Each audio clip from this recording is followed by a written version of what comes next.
मन गोरख मन गोविंदा, मन ही आघड़ सोय। जो मन राखे जतन करी, आपे करता होय। मन को साधने से ही कोई गोरखनाथ हुए, मन को परिष्कृत विभूति युक्त करने के कारण ही कोई गोविंद हुए। मन ही किसी को अवघड़ बनाता है। जो मन को यत्न पूर्वक वश में रखना जान लेता है, वह ईश्वर तुल्य हो जाता है। अब पहले हम लोग सोचो कि हम लोग मन को अपने वश में रखना जान लें।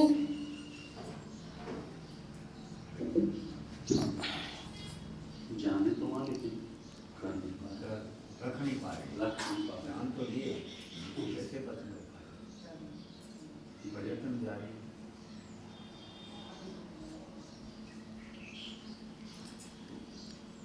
मन व्यर्थ का चीज नहीं है, मतलब व्यर्थ की ऊर्जा नहीं है, व्यर्थ की शक्ति नहीं है। वस्तुतः संसार में जो कुछ भी है, चाहे आज हो या 500 साल पहले था, 500 साल बाद आएगा, जो ईश्वर रचित है वो कोई भी चीज गलत नहीं है, सब सही है। जैसे हम लोगों के शरीर में 75% लगभग जल है।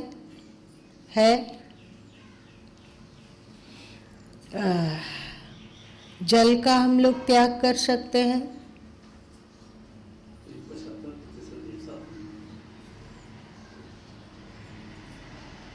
जल का त्याग हो सकता है। जल का त्याग होता है कैसे?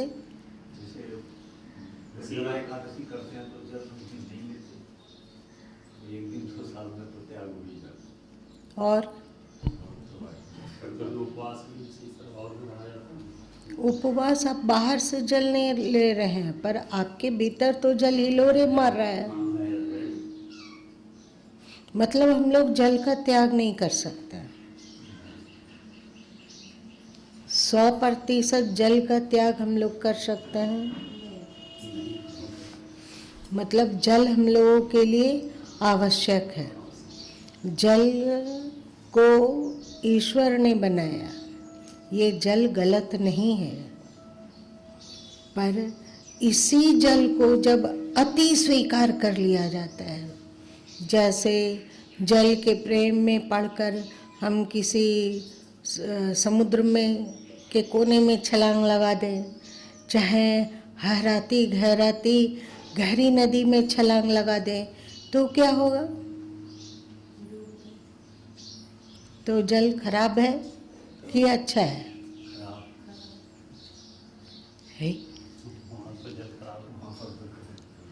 जब जल अति मात्रा होता है तो फिर वो खराब है ना? जल एक सीमा तक हो तो सही है, जल की मात्रा अति हो जाए तो वो खराब है। आप ये भी बोल रहे हैं, आप दिन भर में 8-10 गिलास पानी पीते हैं, बहुत अच्छा है, पर यदि आप 50-70 गिलास पानी पीने लग जाएं तो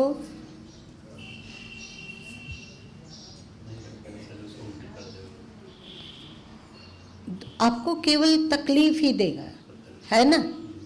केवल तकलीफ मिलेगी कि क्या क्या उपद्रव होगा। सो तो वैसे आपके जैसे यदि 70-75% जल है तो बाकी क्या है?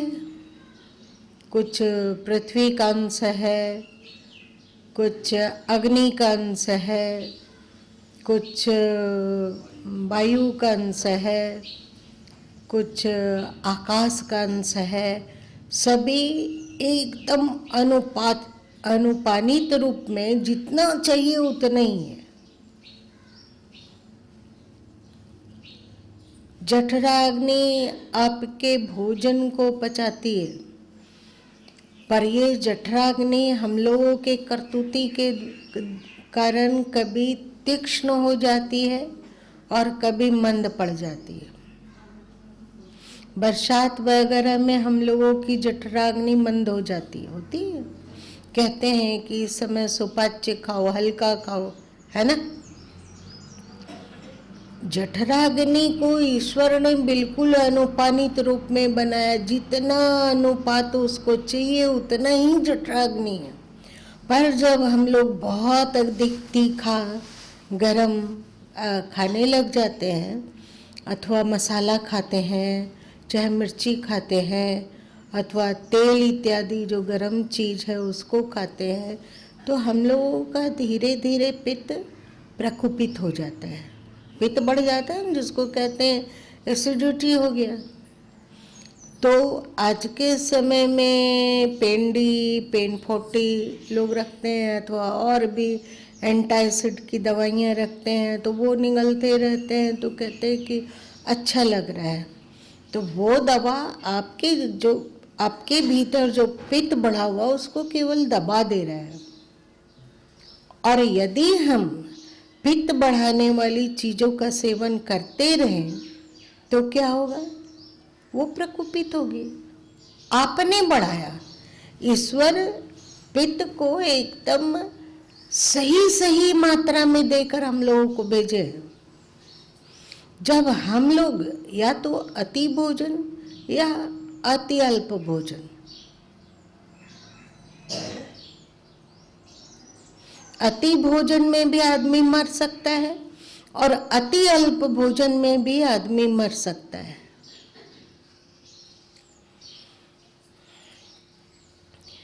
उन्होंने मिर्च को बेकार नहीं बनाया, एक बहुत अल्प मात्रा ही सही, बहुत न्यून मात्रा में ही सही, पर वो हम लोगों के शरीर के लिए अच्छा रस है ना।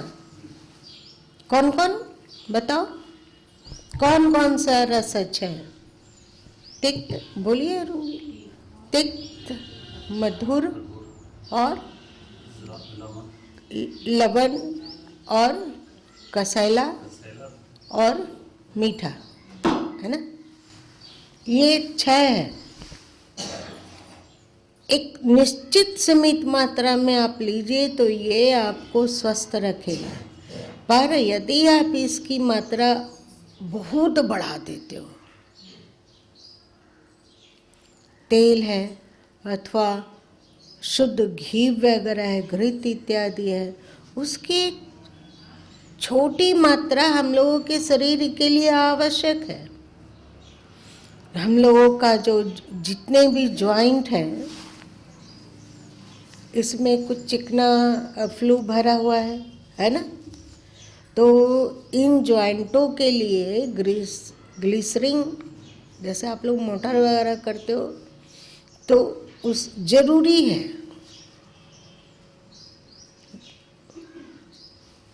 अति अल्प मात्रा। परंतु यदि आप तेल और घृत इत्यादि चिकने पदार्थ को अति मात्रा में सेवन करने लग जाते हो तो वो रोग का कारण बनता है ना।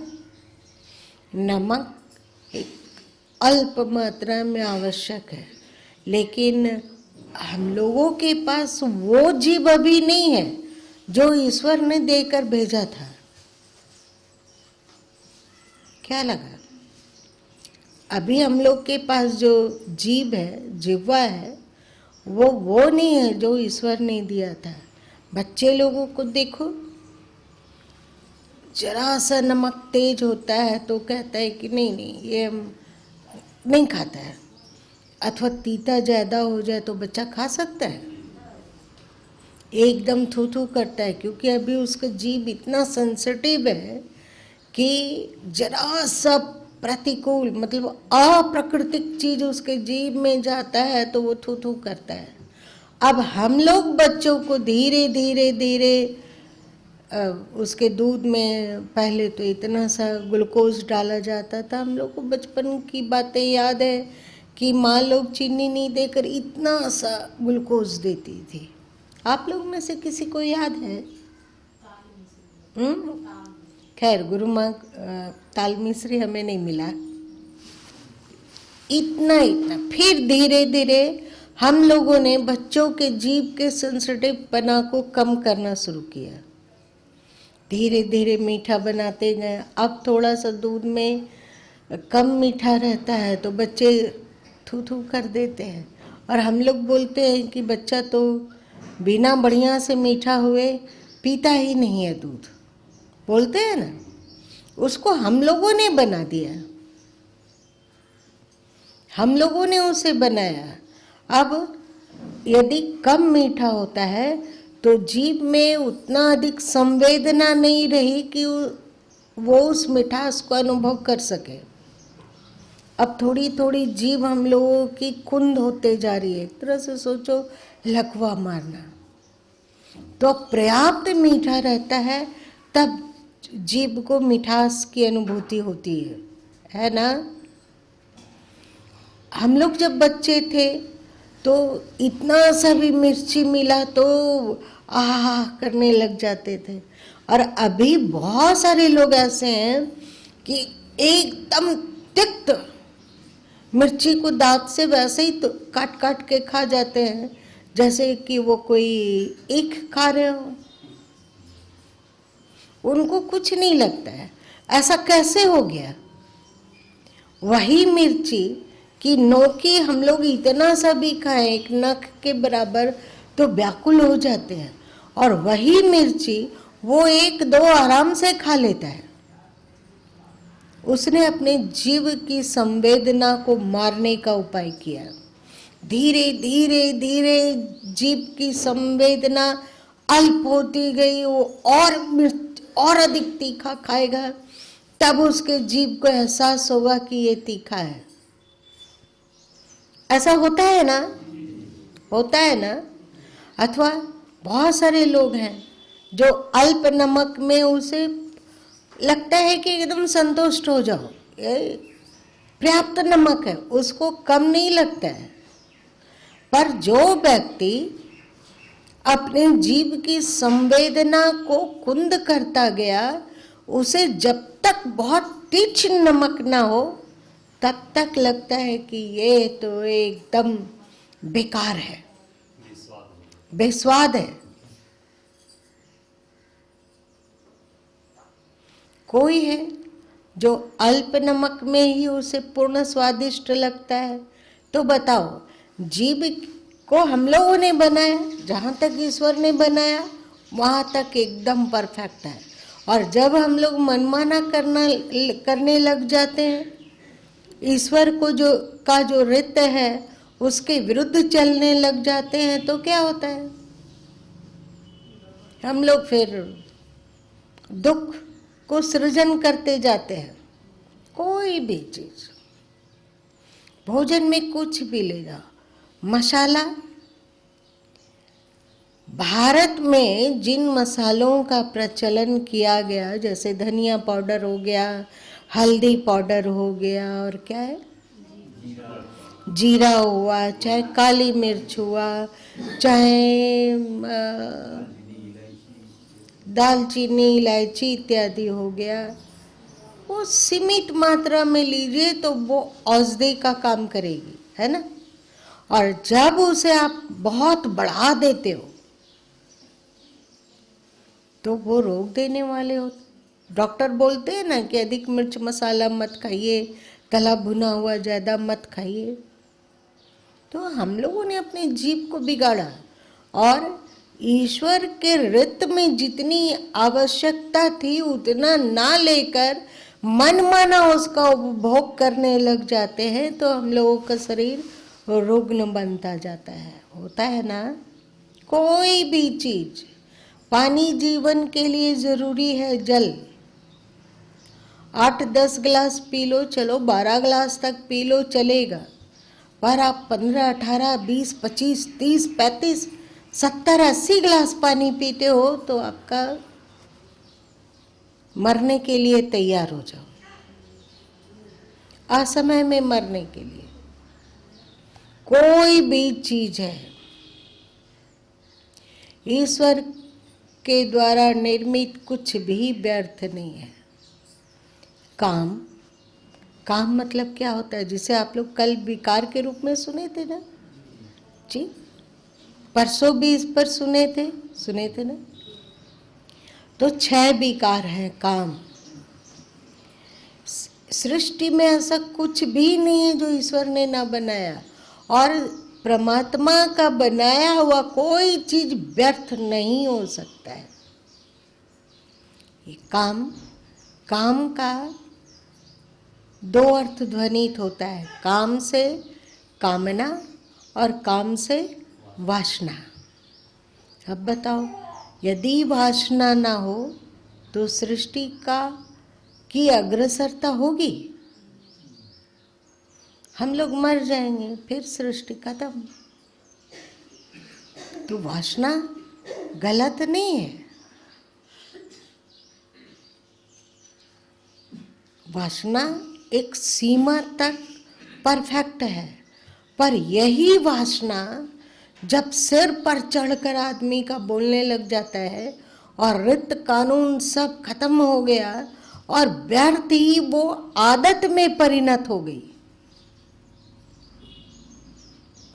ऐसा क्या है कि व्यक्ति 30 साल, 32 साल, 35 साल अनमैरिड रहा तो वासना बहुत आवश्यक नहीं समझ में आई, और ऐसा क्या है कि विवाह होने के बाद वो एकदम वासना का कीड़ा ही बन जाता है, वासना मुक्त, अथवा अपने कंट्रोल में वासना को रखकर जिया जा सकता है, तभी वो अनमैरिड लाइफ को जी पाया, नहीं तो मर जाता है ना।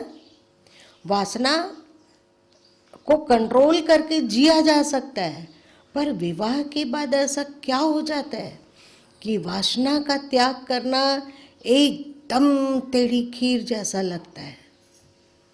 जब तक शरीर झुरझुरी ना हो जाए, अथवा जब तक एक जन कोई मर नहीं जाए, अथवा जब तक इंद्रियां निकम्मी ना हो जाए, तब तक लोग कहते हैं कि वासना मुक्त होना कैसे हो सकता है। कोई होता है ऐसा, होता है कि नहीं? अरे होता है। तो चुप क्यों बाबा? ऐसा क्या है? एक सीमा तक काम सही है, पर जब वो वासना आदत में परिणत हो जाती है तो केवल हम अपने पैर पर कुल्हाड़ी मारते हैं। परमात्मा ने वासना को गलत नहीं बनाया, हम लोगों ने उसका गलत उपयोग किया। कामना यदि सीमित मात्रा में हो, न्यून मात्रा में हो, तो क्या बुरा है? यदि कामना है कि नहीं, हमें जीवन निर्वाह इतना अन्न मिले, जल मिले, मकान मिले, औषधि मिले, इतना हमारे पास धन होना चाहिए कि शिक्षा दीक्षा मिले, ये भी तो कामना ही है ना। लेकिन जब इस कामना को हम बढ़ा देते हैं और के पीछे पागल हो जाते हैं,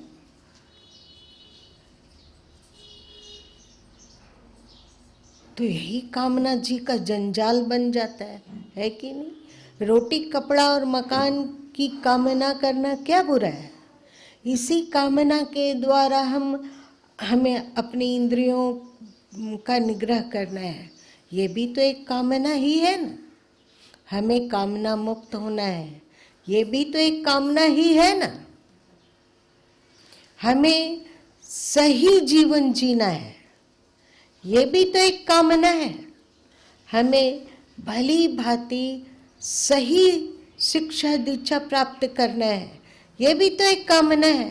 हम अपने माता पिता की सेवा करेंगे और जहाँ तक संभव हो सकेगा परोपकार का कार्य करते रहेंगे, ये भी तो एक कामना है। तो ये कामना तो नहीं बांधती। हमें सत्य का साक्षात्कार करना है, मृत्यु आए, जीवन का दिया बुझे, उसके पूर्व ही हमें सत्य को जान लेना है। ये भी तो एक काम है ना। तो काम गलत कहाँ से है बताइए आप ही लोग। हम लोगों ने उसका दुरुपयोग किया, ईश्वर ने नहीं। ईश्वर ने सही बनाया। क्रोध, वेदों में सीमित क्रोध को मन्यु कहा गया, पहले भी बोल चुके हैं ना, मन्यु कहा गया। कहीं अनाचार हो रहा हो, अत्याचार हो रहा हो, वहाँ पे फुफकार पड़ना, ये क्या बुरा है। लेकिन जब छोटी छोटी बेकार की बातों में क्रोध अब हमारा इतना बढ़ता गया कि कोई यदि किसी का कपड़ा भी टच हो जाए, देखते हो घर में आप लोगों के वृद्ध बुजुर्ग कोई होंगे, तो बहुत सारी ऐसे लोग भी हैं, ऐसी बहनें भी हैं जो स्नान करके आ रही हैं और उससे कोई छू लिया तो अब वो जो कोसा कोसी होता है। पहले के ब्राह्मण लोग जब सड़क पे निकलते थे और उस सड़क पर कोई दलित जा रहा हो तो उनको कोड़ों से पिटवाया जाता था। ये क्या मतलब हो गया। क्रोध सही है पर मन्यों के रूप में, है ना। आप बच्चों को डिसिप्लिन में रख सकेंगे जब आपके पास मन्यो होगा। आप अपने इंद्रियों और स्वभाव को अपने कंट्रोल में कर पाएंगे तब जब आपके पास मन्यो होगा। मतलब एक सीमित मात्रा में क्रोध, बहुत अल्प मात्रा में। जैसे ही भोजन में नमक आवश्यक है पर अल्प मात्रा में, बहुत अल्प मात्रा में। यदि आप नमक को बढ़ाते जाओ, आपकी जिह्वा और नमक का मांग करेगी। और यदि आप नमक को एक आध पैकेट घोल के पी के देखो कि क्या हालत होता है, क्या होगा, मर जाएंगे। हम लोगों ने वैसे मन्यो, भोजन में नमक की इतना ही थोड़ी सी आवश्यकता है। आप सब्जी में हल्दी डालते हो, एक सीमित मात्रा में डालते हो तो ठीक है। यदि अधिक मात्रा में डाल दो तो क्या होगा, कड़वा लगेगा।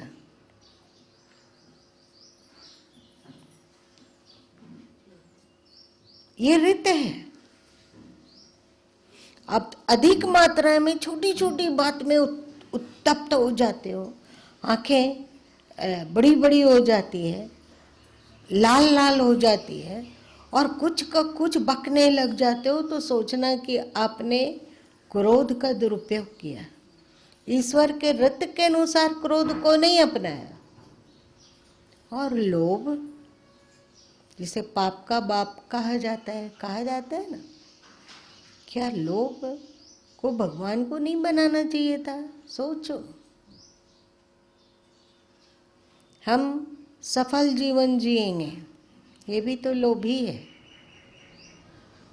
हमें मन को सतत शांत रखना है, ये भी तो लोभ है।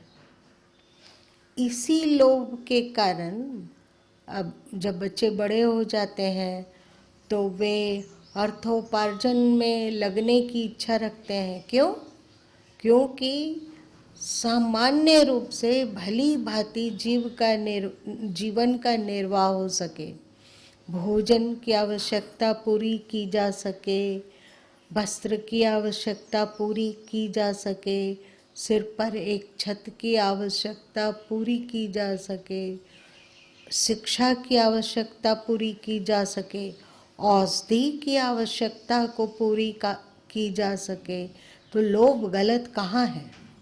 लोभ गलत तब है जब हम लोग और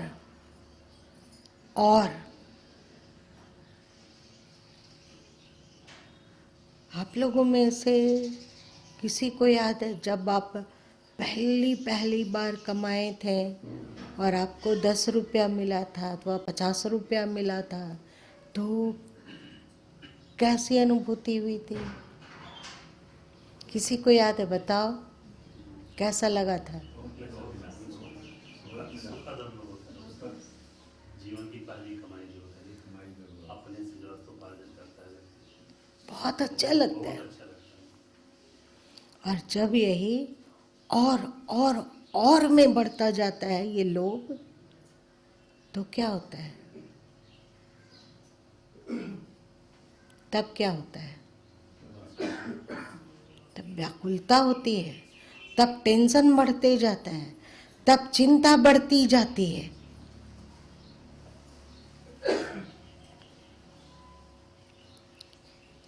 छटपटाहट बढ़ती है और अनेक तरह की बेचैनी बढ़ती है। एक सीमित मात्रा में लो ना, जिस तरह ईश्वर ने इसे जिस रीत के अनुसार बनाया उस रीत के अनुसार लो, एकदम परफेक्ट है। आज देखो, जब आप 50 रुपया कमाते थे तो कहते थे कि मन करता है कि हम भी अच्छा कार्य करें, मन करता है कि हम अपने बुजुर्ग माता पिता को कुछ दें, पर आमदनी ही इतनी कम है कि दे नहीं पाते हैं। ऐसा होता है ना? चलो 50 रुपया से 100 रुपया कमाने लगे, अब आमदनी एक्स्ट्रा होने लगी कि आप दान कर सकें, सत्कर्म में लगा सकें अथवा बड़े बुजुर्गों की सेवा में लगा सकें। अब शुरू हुई नहीं, अब 100 रुपया हुआ तो फिर कहते हैं ये तो बहुत कम है, थोड़ा और हो जाता तो हम दान करते, सदकर्म करते, जरूरतमंदों का सहयोग कर पाते, माता पिता को दे पाते, गुरुजनों की सेवा कर पाते। चलो अब 5000 हो गया, अब लगने लगा कि अब हम कर सकते हैं, दान कर सकते हैं अथवा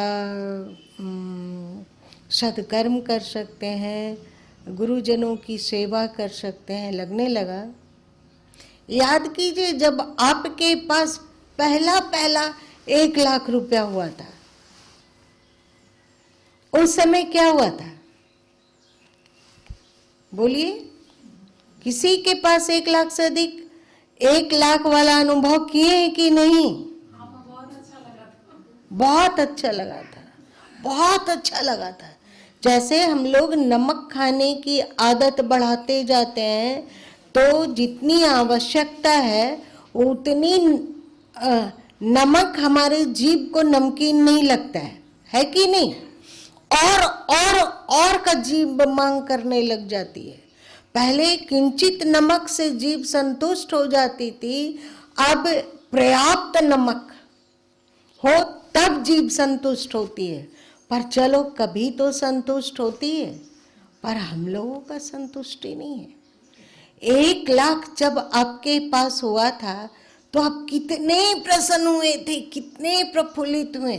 आज आपके पास 15 लाख है, क्या उतनी खुशी, उतनी प्रफुल्लता, उतना आनंद आज अनुभव हो रहा है? क्या हो गया फिर? अब जो है वो प्राप्त है सो पर्याप्त है नहीं, प्राप्त है सो अपर्याप्त है। और जब जो प्राप्त है वो अपर्याप्त का सनक दिमाग में सवार होगा तो कभी आपसे धन निकलेगा? भले ही आप ही के भाई को आवश्यकता हो आपके धन की, आपकी बहन को आवश्यकता हो, अथवा किसी भी सदकार्य में नियोजन करने की प्रवृत्ति हो, सब खत्म। प्राप्त है सो अपर्याप्त है। कैसे किसी की सेवा करें?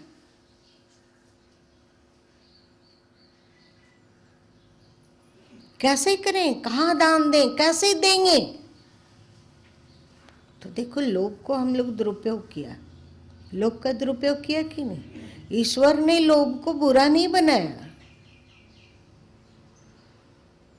हम लोगों ने उसे बुरा कर दिया, बिगाड़ दिया। जैसे हम लोगों ने नमक को बुरा बना दिया, हम लोगों ने मिर्च को बुरा बना दिया, हम लोगों ने मसालों को बुरा बना दिया, हम लोगों ने तेल और घृत को बुरा बना दिया। बुरा बनाया कि नहीं?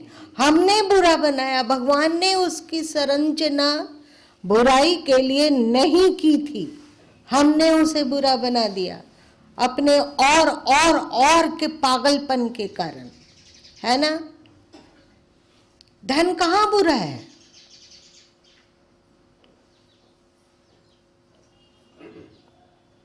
धन बुरा है क्या? धन नहीं होगा तो आपकी रोटी कपड़ा मकान की आवश्यकता कैसे पूरी होगी? शिक्षा दीक्षा की आवश्यकता कैसे पूरी होगी? दवा औषधि की आवश्यकता कैसे पूरी होगी? मृत्यु के बाद दाह संस्कार हो या मिट्टी में दफन होना हो, वहां भी खर्च होता है, पैसे लगते हैं ना। अंतिम श्वास तक पैसों की आवश्यकता है। पर जो पैसों के प्रति, एक तो पहला है पकड़, मरते दम तक पैसों को पकड़ के रखना और पैसों को गलत जगह पे लगाना। हमने पैसे को बुरा बना दिया, पैसे में और का सनक को जोड़कर हमने पैसे को दुखदाई बना दिया, है ना? मोह, ये विकार है, मोह। ईश्वर ने ही मोह को बनाया। सोचो, यदि माँ के दिल में अपने बच्चे के प्रति ममता ना हो तो बच्चा जिंदा रह सकेगा? रह सकेगा? चाहे शेर का बच्चा हो, चाहे भेड़िया का बच्चा हो, चाहे बाज चील का बच्चा हो, दूसरे के लिए भले ही वो आक्रामक और हिंसक हो सकता है, पर अपने बच्चे को बाज जैसा मांसाहारी पक्षी भी पंखों में छुपा के रखते हैं ना। बाघ, शेर लोग अपने बच्चों को काटता है कितना। उसके बच्चे के पास कोई भी पहुंचता है तो वो एकदम आक्रामक हो जाते हैं। यहाँ पर एक कौवा महोदय ने घोंसला बनाया था, तो जो भी उस पेड़ के नीचे से गुजरता तो काँव काँव करके उस पर झपट्टा मारता। उसको अपने बच्चे के प्रति ममता है। ममता के कारण सृष्टि आबाद गति से चलती है। ममता ग्लिसरीन है अथवा ग्रीस है जो चिकना है। ममता के कारण जीवन में रस है। चाहे आप अपने ही शरीर पे ममता करते हो, तब इसे सही तरीके से भोजन देते हो, पानी देते हो, गर्मी लगती है तो पंखा चला देते हो, प्यास लगती है तो जल पिला देते हो, और ठंड लगता है तो स्वेटर पहना देते हो। यदि ये सब अनुभव ना आए तो शरीर बचेगा? विष्णु माया उत्पत्ति क्यों ई उर्ले व्यवहारा हो बीजक। ईश्वर ने माया मतलब ममता, मोह को उत्पन्न किया, पर इस मोह और ममता के द्वारा संसार का यथोचित व्यवहार चलाते हुए इस मोह को सही दिशा देना चाहिए था, वहाँ नहीं दिया। सही दिशा मोह को नहीं दिया। मोह भटका, अजीब अजीब चीजों का मोह। मरने के समय में व्यक्ति बेचैन हो जाता है, विकल होता है,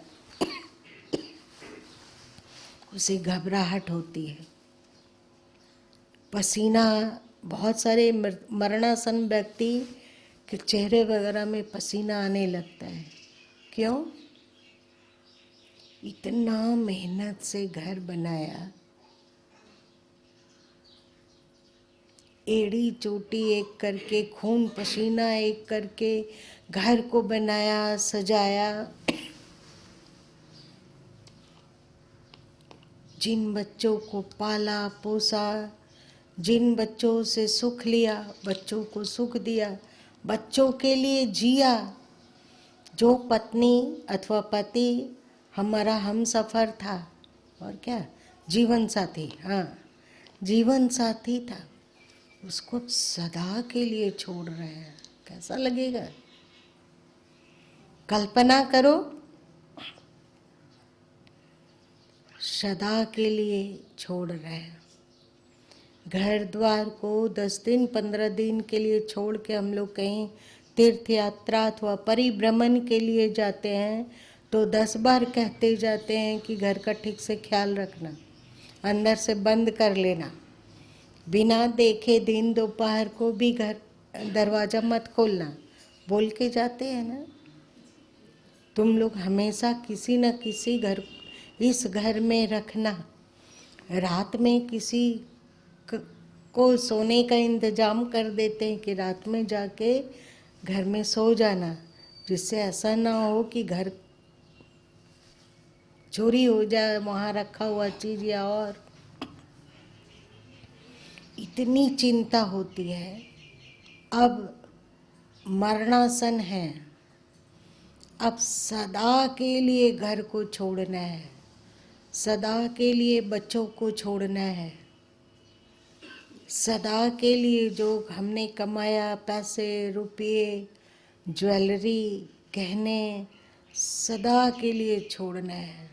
पति को सदा के लिए छोड़ना है, पत्नी को सदा के लिए। पोते पोतियों से मिलने आ ना सकेंगे। कैसा लगेगा? सोचो कैसा लगेगा।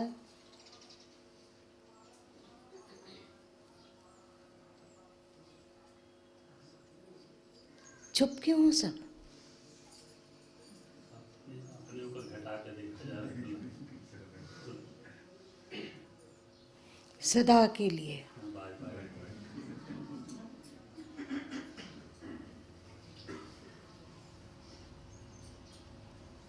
हमने मोह को बुरा कर दिया। अति मोह जीवन यापन के लिए सीमित न्यून सा मोह अच्छा है। यदि मोह ना होगा तो गीता खाएं खाएं करेगी, खासेगी तो मरो या जियो, फर्क क्या पड़ता है। थोड़ा सा ममता होगी तो जाओ डॉक्टर से दिखाओ, खून जांच करा लो, देख रेख करो, ठंडा मत खाओ, कुल्फी मत खाओ, बोला जाएगा ना। तो ये जरूरी है कि बेकार है? लेकिन यही अति हो जाए तो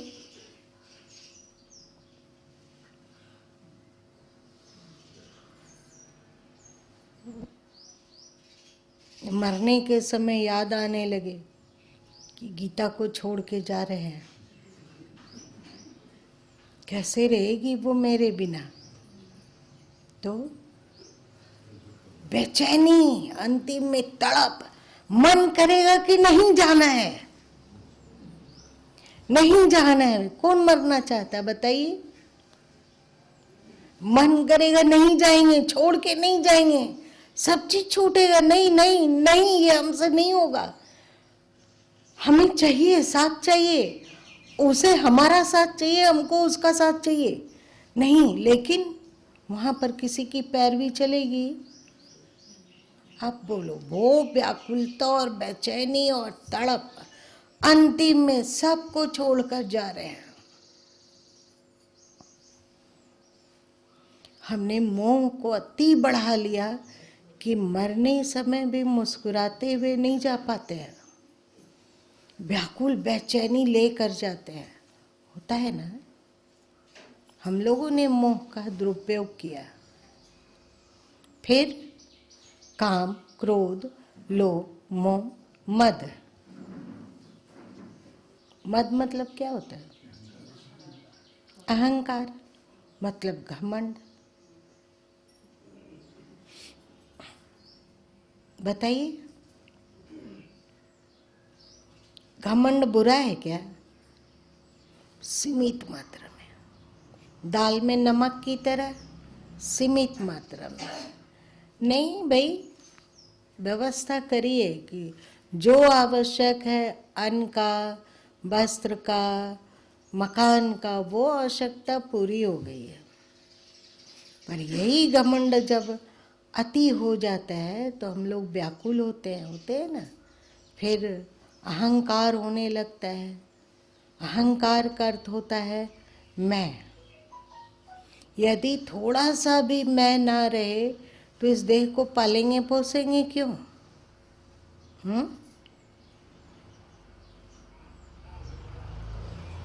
अहंकार का पद प्रतिष्ठा के बारे में यहाँ नहीं समझ। सब अहंकार का विशेष अर्थ होता है मैं हूँ, हाँ मैं। और अहंकार का एक अर्थ घमंड भी होता है, पर ये अहंकार और घमंड अलग चीज है।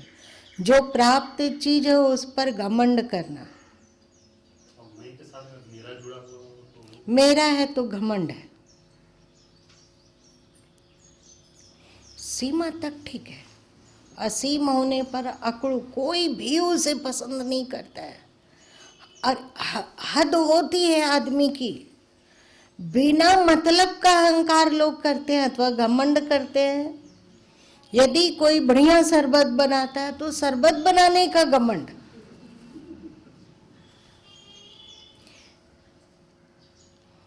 यदि आप रोटी बढ़िया बनाते हैं तो रोटी बनाने का घमंड। हद है। आप बाल ठीक से बना पाते हो तो बाल बनाने का घमंड। आप अपना मेकअप ठीक कर पाते हो तो मेकअप करने का घमंड। हद है। आदमी लगता है घमंड का पुतला ही हो गया, जो सब चीज में उसको घमंड होता है, हर चीज में। यदि आपका रंग गोरा हो गया तो घमंड, सांवला है तो घमंड कि कृष्ण का रंग सांवला था, एक ही गोत्र के हैं। ये छोटा छोटा जो घमंड है, क्या ये भी बांध लेता है उतना ही जितना कि यही छोटा छोटा घमंड मिलकर ही तो बड़ा घमंड करने के लिए उकसाएगा। घमंड करने की आदत हो जाएगी तो हर चीज में घमंड होगा। स्वस्थ है तो घमंड। बोलो मत कि आदमी को कहाँ घमंड नहीं होता है, सब चीज में घमंड होता है। और यही उसके लिए खतरा होता है। और मत्सर, ईर्ष्या मेरे जीवन में उसका क्या काम? लेकिन ईर्ष्या को भी ईश्वर ने गलत नहीं बनाया। आप दूसरे सुखी व्यक्ति को देखते हो कि वो इतना सुखी है तो आप उस ईर्ष्या का अनुभव करते हो और उतना सुखी होने की कोशिश करते हो। इसको गलत नहीं माना जाए। नहीं, सीमा तक। किसी की भक्ति को देखकर आपको अंदर अंदर ईर्ष्या होती है और आप सोचते हो कि हम उससे भी बड़ा भक्त बनने का क्यों नहीं कोशिश कर सकते, क्यों नहीं बन सकते। ये ईर्ष्या ही तो आपको प्रेरित किया ना। लेकिन एक सीमा तक। यही ईर्ष्या जिसके प्रति है उसे चोट पहुंचाने की कोशिश करने लगे, हम उतना ऊपर नहीं उठेंगे, अगले को दबा के अपने कद के बराबर कर लेंगे अथवा उसे छोटा कर देंगे तो खतरनाक है। अथवा ईर्ष्या को देख के कारण व्याकुल हो जाना। हम 2 मंजिला मकान में थे, बगल वाला 3 मंजिला बना लिया तो ईर्ष्या हो रहा और व्याकुल की कैसे 3 मंजिला बना ले। 3 मंजिला बनाने की कैपेसिटी नहीं है, लेकिन बगल वाला बना लिया। कल तक हमको सब सेठ जी कहता था, अब उसको सेठ जी कहता है, हमें तो सब नाम से पुकारने लगा। नहीं नहीं नहीं, तो ये हो गया ईर्ष्या, दुखदायी। उसी तरह जैसे ये 6 विकार को ईश्वर ने सही बनाया, पर हम लोगों ने उसे गलत तरीके से इस्तेमाल किया और दुखी हुए और अपना बंधन सिरज लिए। उसी तरह इस मन का निर्माण भी ईश्वर ने बहुत सोच समझ कर बनाया। सोचो, यदि हम लोगों के पास मन ना हो तो दुनिया में कल्पना करो, यदि आपके पास मन ना हो तो क्या होगा? सत्संग में आने वाली बात, सत्संग सुनने वाली बात यहीं पर बाधा पहुंचने लग जाएगा। तो मन खींच के लाता है हमसे, कुछ भी नहीं होगा, कहीं कुछ नहीं। जीने का तो औचित्य ही नहीं है। आदमी जिएगा ही कैसे?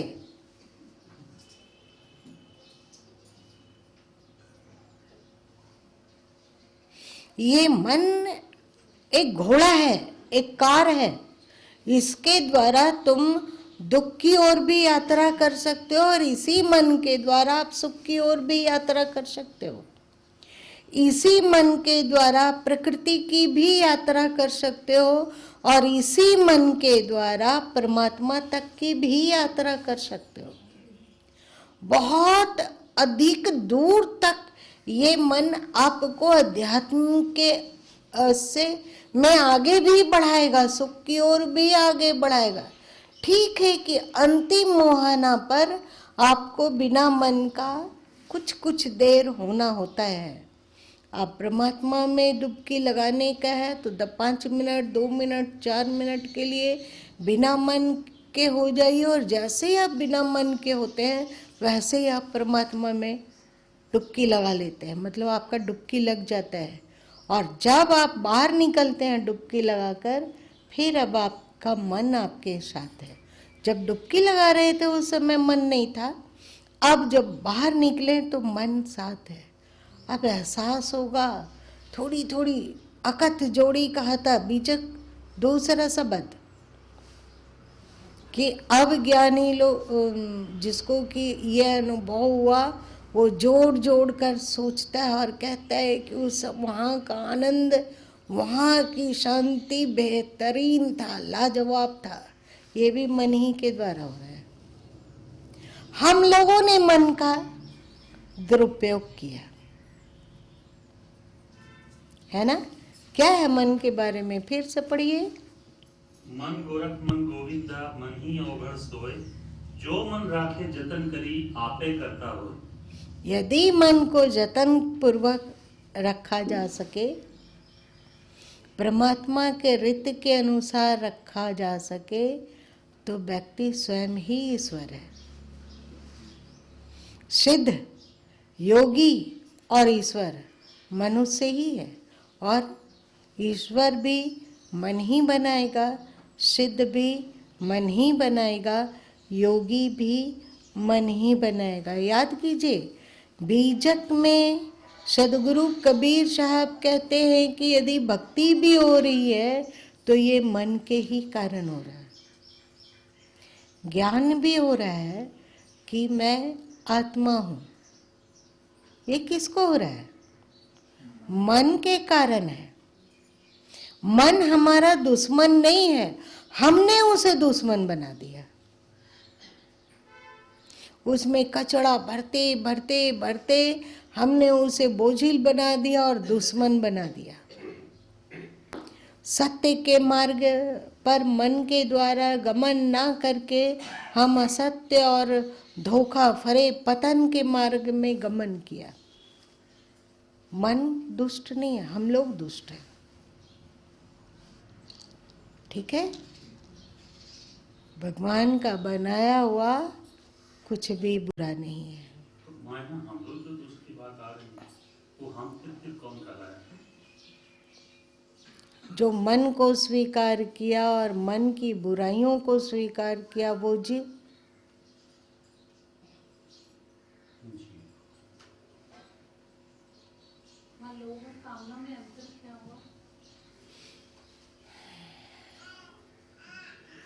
कामना होती है इच्छा, और लोभ होता है इच्छा और इच्छा पूर्ति के साथ के लिए इच्छित की ओर प्रवृत्त होना।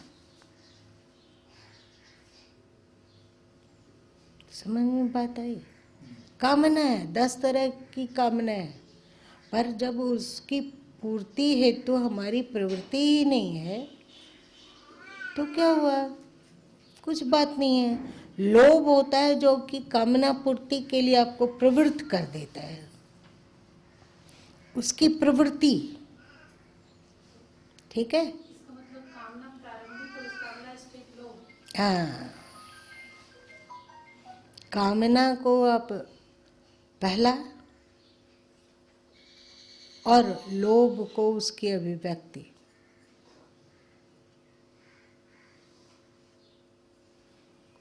देख लो, काम, क्रोध, लोभ, मोह, मद मत्सर को हम लोग जहरीला बनाया है कि नहीं? देखो तो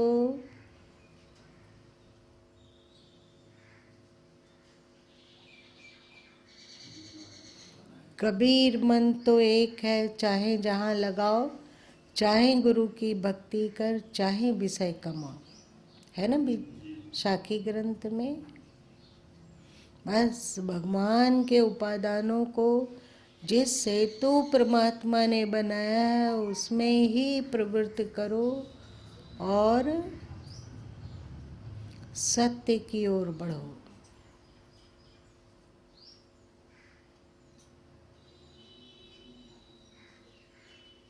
ईश्वर की सृष्टि बुरी नहीं है, हम लोगों द्वारा की गई सृष्टि बुरी है।